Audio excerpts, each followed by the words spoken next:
Most একটা important জিনিস, মানে হচ্ছে আপনি বেস যখন ডালাই করবেন, আমি সবাইকে বলি বেস যখন ডালাই করবেন বেসের সবচেয়ে বেশি ইম্পর্টেন্ট হচ্ছে কাভারিং।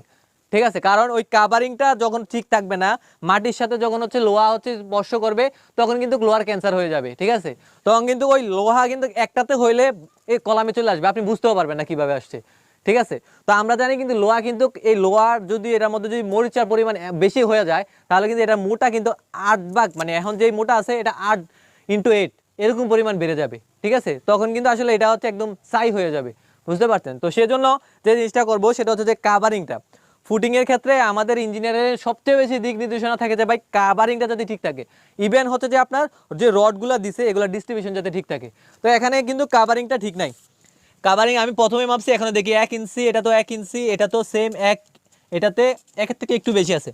ঠিক আছে, তাহলে কাভারিংটা ঠিক নাই। তো সেজন্য সবাইকে বলবো যে কাভারিংটা ঠিক করার জন্য। তো এখানে যে